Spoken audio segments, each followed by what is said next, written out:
You feel a tiny itch on your arm, barely anything. A small red bump, gone in a day. Now imagine that same bump appearing on your skin 6,000 years ago. No hospital down the road, no antihistamine in a drawer. No way to know if this itch fades by morning or if it kills you by nightfall. Just you, a swelling arm, and a fever building somewhere behind your eyes. And here is what nobody tells you about that moment.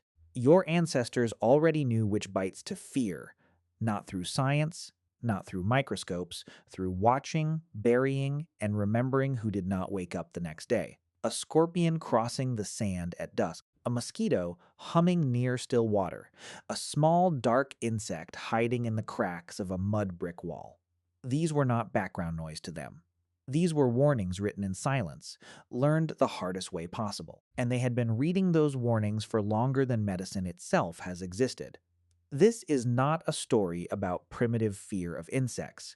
This is the story of humanity's first war against something too small to even see. And it started long before anyone understood what a parasite was.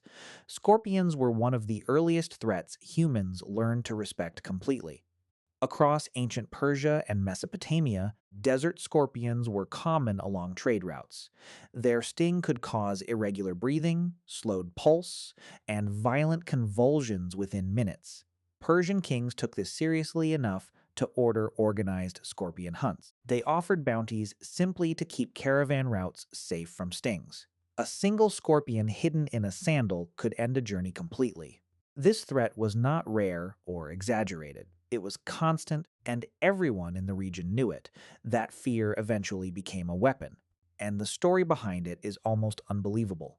In the year 198, the Roman Emperor Septimius Severus laid siege to Hatra. Hatra was a fortress city protected by walls nearly 40 feet high. Defenders inside packed earthenware pots full of live scorpions and biting insects. As Roman soldiers climbed the walls, the pots were hurled down on top of them. According to the ancient historian Herodian, the tactic caused chaos among the attacking legions. Severus abandoned the siege after 20 days of failed assaults. A creature small enough to fit in your palm had defended an entire city. But scorpions were never the deadliest threat hiding in the ancient world. That title belonged to something far smaller and far quieter. Mosquitoes near still water carried a parasite ancient people could not even name. In Egypt, Pharaoh Sneferu ruled sometime around 2600 BC. Records show he used woven nets while sleeping, likely to avoid biting insects at night. Centuries later, Cleopatra reportedly slept beneath a mosquito net of her own. Scientists have since detected malaria DNA inside several Egyptian mummies, including possibly Tutankhamun himself. An entire empire may have quietly weakened under the pressure of that fever. And this is only the first thread of a much larger pattern. Ancient physicians noticed the pattern long before they understood the cause. The Greek physician Hippocrates documented fevers that returned every third or fourth day with striking regularity. He called them tertian and quartan fevers, based purely on their timing. Modern doctors now recognize these patterns as classic signs of specific malaria parasites. Hippocrates had no microscope and no knowledge of insects transmitting disease, yet his careful observation described the illness with remarkable precision. Chinese documents from around 2700 BC describe a strikingly similar fever pattern. Two ancient civilizations, separated by thousands of miles, were watching the exact same killer. And here is where the story gets uncomfortable rather than simply historical. For nearly 2,000 years after Hippocrates, nobody knew why these fevers returned in cycles. Physicians blamed bad air, swamp vapors, or divine punishment for centuries. The word malaria itself comes from an old Italian phrase meaning bad air. It was not until 1880 that a parasite was finally seen inside human blood. Even then, nobody understood how that parasite reached the bloodstream in the first place. The final answer would not arrive for almost 20 more years. In 1897, a British doctor named Ronald Ross made the discovery that changed everything. Working in India, Ross dissected a mosquito that had fed on an infected patient. Inside its gut, he found the parasite completing part of its life cycle. A year later, Italian researchers confirmed the same process occurred in human malaria specifically. The insect was never just an annoyance buzzing near a candle. It was the delivery system for one of history's most persistent killers. And ancient instinct, the urge to sleep under netting, had been correct the entire time. Mosquitoes were not the only small creature quietly reshaping human history. Assassin bugs, common across Central and South America, carried their own hidden danger. These insects feed on blood at night and often bite near the mouth or eyes. A parasite in their waste can enter the bite wound as a person scratches in their sleep. This condition, now called Chagas disease, can silently damage the heart for decades. Communities living alongside these insects developed their own defensive habits long before any diagnosis existed. Sealing cracks in mud walls was never just about comfort or cleanliness, and then there is a discovery that connects insects directly to ancient hunting itself. The San people of the Kalahari Desert developed one of the most precise insect-based weapons in history. They extracted a potent toxin from the larvae of Diamphidia beetles found in the region. That toxin was carefully applied to the tips of hunting arrows before use. A single arrow, barely breaking the skin of an antelope, could bring it down within hours. This method required detailed knowledge of a single beetle species and its life cycle. It has been passed down for generations, refined entirely through observation and necessity. A creature small enough to overlook became one of the most effective hunting tools on Earth. Fleas carried perhaps the most devastating secret of every small creature on this list. During the 14th century, a disease later called the Black Death swept across Europe. It was caused by a bacterium now known as Yersinia pestis, carried inside fleas living on rats. Those fleas moved from rodents to humans, spreading the bacteria through a single bite. Historians estimate the outbreak killed roughly 1/3 of Europe's entire population. Nobody at the time understood the flea's role in spreading the disease. They blamed poisoned wells, bad air, and divine punishment instead, just as they had with malaria. The truth was hiding inside an insect most people barely noticed on their skin. By the medieval period, physicians were finally beginning to write down what venom actually did to the body. The Persian physician Avicenna, born around the year 980, compiled extensive medical texts on venom and treatment. His writings remained central to Western medicine for nearly 700 years afterward. Scholars across 3 continents were slowly building the same conclusion from different angles. A bite from something small was never something to dismiss casually. It could carry a fever, a parasite, or a bacterium capable of ending a life completely. That conclusion still shapes something you probably used this year without thinking twice about it. The scale of this ancient threat is difficult to fully grasp even today. The World Health Organization still estimates several 100,000 malaria deaths worldwide every single year. Most of those deaths involve children under the age of 5 in vulnerable regions.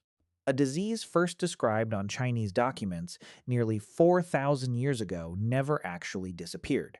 It simply moved into the modern era, still carried by the same insect. Ancient fear of standing water near a village was never irrational superstition.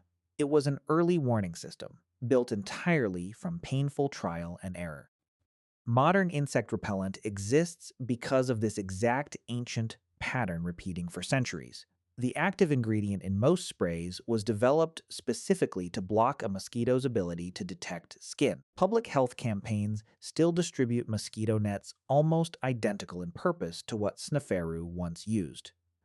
The same basic idea, sleeping under a barrier against small biting insects, survived 4,000 years unchanged.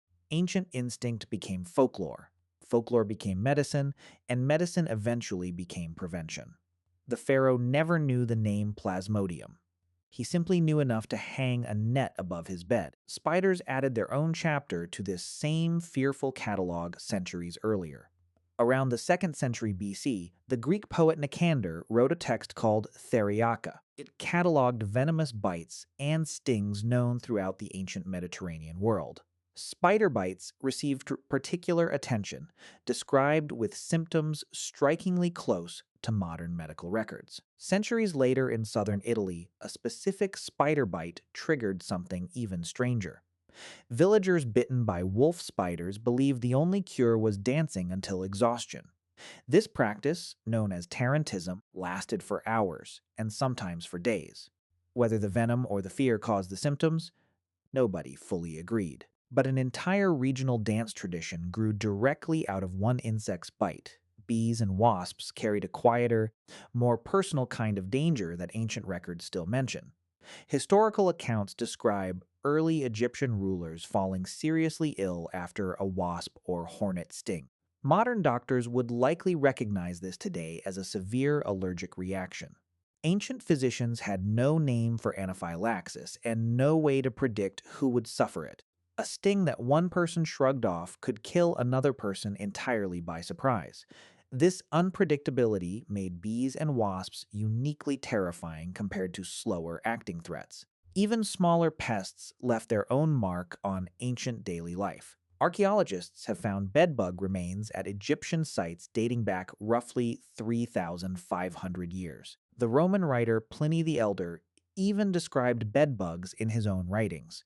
He claimed, incorrectly, that their bite could carry certain medicinal benefits. Ancient households dealt with constant biting insects long before understanding what any of them carried. Some bites were mostly a nuisance. Others, hidden among the same cracks and bedding, were silent killers. Telling the difference was rarely obvious until it was already too late. Africa carried its own version of this same hidden threat, moving on wings instead of legs.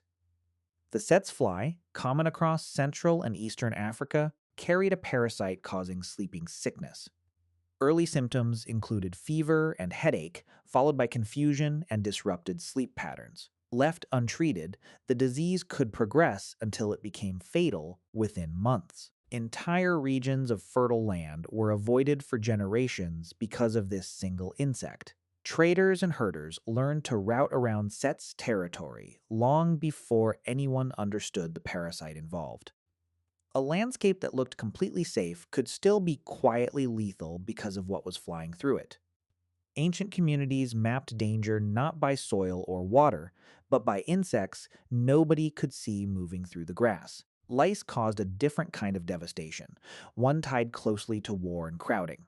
Body lice can carry a bacterium responsible for epidemic typhus, a disease marked by fever and rash. Historians have long linked major typhus outbreaks to crowded military campaigns throughout history. During Napoleon's retreat from Russia in 1812, disease killed far more soldiers than combat did. Researchers later confirmed lice-borne typhus using DNA extracted from soldiers' remains. A single insect, smaller than a grain of rice, had helped decide the fate of an army. Soldiers at the time blamed cold, hunger, and exhaustion for the deaths around them. Nobody suspected the itching under their collars was the real killer all along.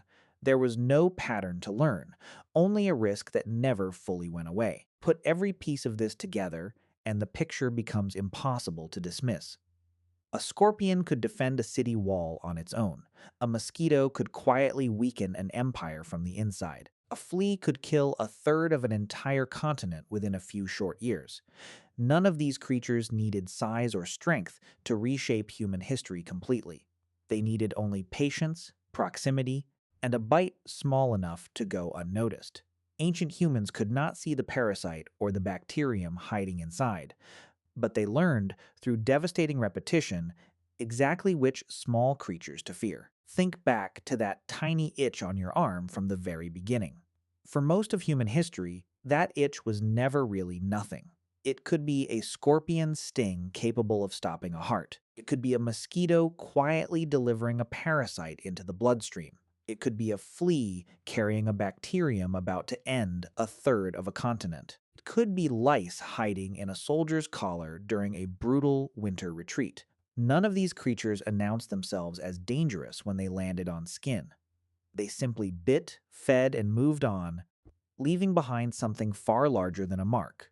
Ancient people had no microscopes, no antibiotics, and no understanding of parasites or bacteria. What they had was memory, passed carefully from one generation to the next. A net above a bed in Egypt, a sealed crack in a mud brick wall, a hunter's arrow tipped with beetle poison in the Kalahari, a city defended by scorpions thrown from the walls of Hatra. Each of these was a small act of science centuries before science had a name. The mosquito net you might still use on a trip today began with a pharaoh who understood almost nothing about parasites. He simply understood the bite mattered more than most people wanted to admit. Somewhere on Earth right now, a bite exactly like the one you imagined at the start is happening again. Most of the time, it means nothing at all. But every once in a while, it still means everything.